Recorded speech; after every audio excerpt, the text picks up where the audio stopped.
O level විද්‍යාව ලේසියෙන්ම කෙටි ක්‍රම වලින් මතක තියාගන්න කියලා දෙන අපේ ෂෝට් වීඩියෝ සීරීස් එකේ අද අපි කතා කරන්න යන්නේ ශාක ප්‍රජනනය කියලා ගොඩක් අය අමාරුයි කියලා කොටසක් ලේසියෙන් මතක තියාගන්න කොහොමද කියලා. එතකොට ශාක ප්‍රජනනයේ කොටසේ තියෙනවා මෙන්න මෙහෙම පරපරාගණය කියලා කොටසක්. ඒකේ අපිට දීලා තියෙනවා ශාකයක් පරපරාගණය කරන්න දක්වන අනුවර්තන පහක් මතක තියාගන්න. එතකොට ඔන්න ඔය අනුවර්තන පහ තමයි මම මේ ලියලා තියෙන්නේ. යෝග බාධකතාව, බාහිරාවර්තී රේණු, අසම පරිණතිය, ඊට පස්සේ ස්වවන්ද්‍යතාව, අන්තිම එක ඒකලිංගික පුෂ්ප. මේක එක අනුවර්තනයෙන් කියන්නේ මොනවද සහ ඒව මතක තියාගන්න කොහොමද කියලා මම මේ වීඩියෝ එකේ අන්තිමටම කියනවා. මම මුලින්ම ඔයගොල්ලන්ට පෙන්නන්න යන්නේ මේ එක එක අනුවර්තනයට අදාළව උදාහරණ විදිහට ශාක අපිට දීලා තියෙනවා මතක තියාගන්න. එන්න උදාහරණ MCQ වල අහනවා පහත ශාක අතුරෙන් යෝග බාධකතාව පෙන්වන ශාකයක් වන්නේ කුමක්ද කියලා ඔන්න ඔහම උදාහරණ ටික අපෙන් මතකද කියලා බලන්න. එතකොට මේ එක එක උදාහරණයට මේ අනුවර්තනයට අදාළ උදාහරණ සෙට් එක ලේසියෙන්ම මෙන්න මේ පොඩි පේලි දෙකේ මෙන්න මේ පේලි තුන පාවිච්චි කරලා මතක තියාගන්න පුළුවන්. පොඩි කතාවක් තියෙනවා. මිනිහා ඔන්න පින්නෙම පිච්චෙනවා. මිනිහා පින්නෙම පිච්චෙනවා. try කරාද වැල්පොඩි. ඔන්න ඔය වාක්‍ය ටික විතරයි ඔයාලට මතක තියාගන්න තියෙන්නේ. අනුවර්තන පහේම උදාහරණ ඔක්කොම ඔයාලට මේකෙන් මතක තියාගන්න පුළුවන්. ඒ කොහොමද? පළවෙනි එක තමයි පළවෙනි අනුවර්තනේ යෝග බාධකතාව. යෝග බාධකතාව දක්වන ශාක දෙක ලේසියෙන් මතක තියාගන්න පුළුවන්. මේකේ පළවෙනි පේලි.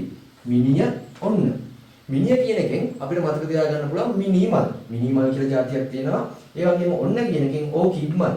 මිනිමල් සහ ඕකිඩ් මල් කියන දෙක මෙන්න මේ යෝග බාධකතාව කියන අනුවර්තනය පෙන්වනවා. ඊළඟ එක තමයි බාහිරාවර්තී රේණු. බාහිරාවර්තී රේණු කියන අනුවර්තනය පෙන්වන ශාක දෙක තමයි ඊළඟට තියෙන්නේ. පින්නෙම පිච්චෙනවා. පින්නෙම කියන එකෙන් පින්නමල්, පිච්චෙනවා කියන එකෙන් පිච්චමල්. පින්නමල් සහ පිච්චමල් මොකද්ද පෙන්වන්නේ? බාහිරාවර්තී රේණු කියන අනුවර්තනය පෙන්වනවා. ඊළඟට අසම පරිණතය කියන අනුවර්තනය පෙන්නනවා මෙන්න මෙයා. කවුද? ට්‍රයිකරාද වැල්පොලි කියන එකේ පළවෙනි එක. ට්‍රයිඩැක්ස් කියන මල් జాතියක් තියෙනවා. ට්‍රයිඩැක්ස් කියන මල් జాතිය මෙන්න මේ අසම පරිණතය කියන අනුවර්තනය පෙන්නනවා.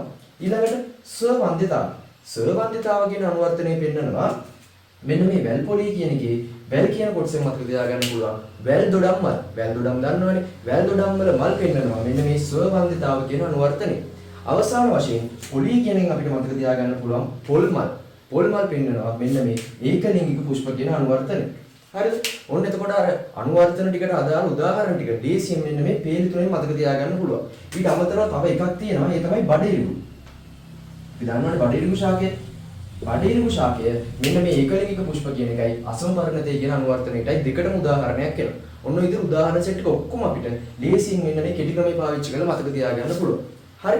අපි දැන් දෙවෙනි කොටසෙන් මේ වීඩියෝ එකේ දෙවෙනි කොටසෙන් බලමු කොහොමද මේ එක එක අනුවර්තන ටික මතක තියාගන්නේ කියලා. සහ එක එක අනුවර්තනෙන් කියවෙන්නේ මොකක්ද කියලා. එතකොට මෙන්න මේ පරපරාගණය කියන්නේ මොකක්ද මුලින්ම? පර කියන්නේ අණු. පර කියන්නේ කෙලින්ම අණු. එතකොට පුෂ්පයක පරාගණය සිද්ධ වෙනවා කියලා කියන්නේ මෙන්න මේ රේණු ගිහිල්ලා මෙන්න මේ කලංකය මත තැම්පත් වෙන එක.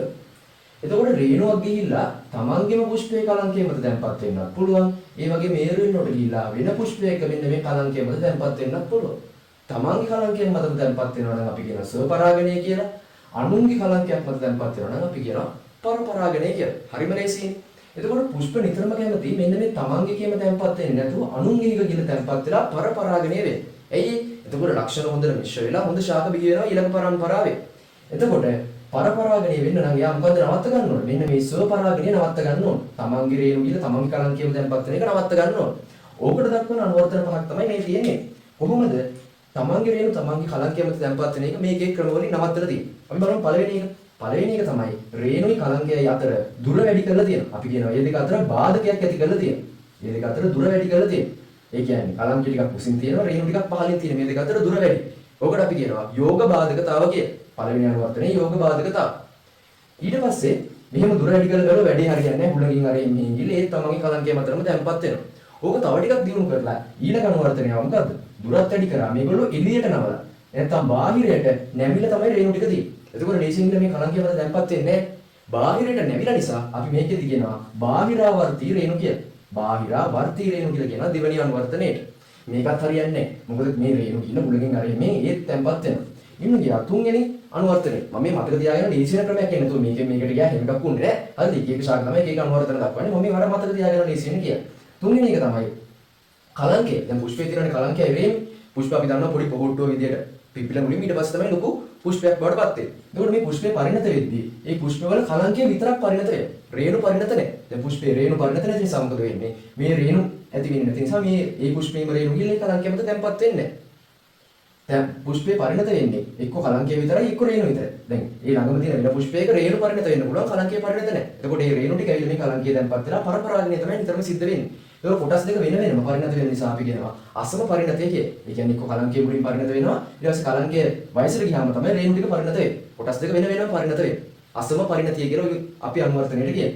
ඊළඟට ඔය ඔක්කොම හරියන්නේ නැති තැන ගියා හොඳම විසඳුම් දෙකකට. හොඳම විසඳුම් දෙකක් තියෙනවා. ඒක තමයි මම මේ පහලින් දාලා තියෙන්නේ. පළවෙනි එක ස්වබන්ධිතාව. ස්ව කියන්නේ තමන්ගේම කියන එකනේ. ඒ කියන්නේ තමන්ගේම රේණු කියලා තමන්ගේ කලංකයමද තැම්පත් වුණාට ඒ කලංකයේ ප්‍රතිචාර දක්වන්නේ. මේ රේණු කොච්චර කියලා තැම්පත් වුණා එතන ප්‍රතිචාර දක්වලා අර ඒ කියන්නේ අපි දන්න පුෂ්පයකින් සාමාන්‍ය ගෙඩියක් ඇති වෙන එක නෙවෙන්නේ. ඒ ගෙඩිය ඇති වෙන වැඩේ සිද්ධ වෙන්නේ නැහැ. පරාගණය කියන ක්‍රියාවලිය සිද්ධ වෙන්නේ නැහැ. අපි කියනවා ස්වබන්ධිතාව. තමන්ගේව තමන්ට මදයි. ස්වබන්ධිතාව කියන මේ අනුවර්තනයට කියන්නේ. අනිත් හොඳම අනුවර්තනය තමයි ඒකලිංගික පුෂ්ප. ඒ කියන්නේ එක පුෂ්පයක තියෙන කලංකය විතරයි. ඒ පුෂ්පයේ රේණු ඇති වෙන්නේ නැහැ. අනිත් පුෂ්පයේ රේණු ඇති වෙනවා. ඒකේ කලංකය නැහැ. ඒ කියන්නේ අපි කලංකයට සාමාන්‍යයෙන් කියන ස්ත්‍රී කොටස රේණු වලට කියනවා පුරුෂ නැත්තම් පුන් කොටස කියලා. ඒ කියන්නේ පුෂ්පයක තියෙන එක පුරුෂ කොටස විතරයි නැත්තම් ස්ත්‍රී කොටස විතරයි. මේ දෙක වෙන වෙනම තියෙනවා. දැන් දෙක. එකක තියෙන එක ලිංගයක් විතරක් නිසා අපි කියනවා ඒකලිංගික පුෂ්පකේ. හරිද? ඔන්න අනුවර්තන පහ මම තේරුම් කරා. කලින් කිව්වා ඒ අනුවර්තන පහට දාන උදාහරණ ටික ලේසියම පේජ් තුනකින් මතක තියාගන්න. ඒකට ඔන්න ඔය අනුවර්තන පහ මතක තියාගන්න බෝනස් ටෙට් ක්‍රමයකට මම කියනවා. හරිද? ඔය අනුවර්තන පහ මේ විදිහට තේරුම් අරන් ඉන්න කෙනෙක්ට එක්සෑම් එකේදී තරක එකපාරට මේ අනුවර්තන පහ මතක් වෙන්නේ නැහැ කියලා. එයාට පොඩි වචනකින් මේ ටික මතක තියාගන්න පුළුවන්. ඒ තමයි y base. y base කියලා පොඩි ඉංග්‍රීසි වචනය ඉවර වෙයි. හරිද? ඔන්න මේ වචනේ මතක තිබ්බොත් පරපරාගෙන අනුවර්තන පහ ටක් ගාලා මතක් කරගන්න පුළුවන්. y අකුරෙන් yoga බාධකතාව. B අකුරෙන් බාහිරාවර්තීය රේණු. A අකුරෙන් අසම පරිණතිය. S අකුරෙන් ස්වබන්ධිතාව. E අකුරෙන් ඒකලිංගික Pushpa. ඔන්න ඔය වචනෙන් පුළුවන් අපිට අනුවර්තන පහ අමතක වුණොත් ටක් ගාලා ස්ට්‍රක්චර්ඩ් ප්‍රශ්නකදී වගේ මතක් කරගන්න. ඉතින් මම හිතනවා මේකෙන් අර O level වල ගොඩාක් ඔයගොල්ලෝ අමාරුයි කියන පරපරාගණයේ කොටස ලේසියෙන් මතක හිටින්නේ නැති කියලා.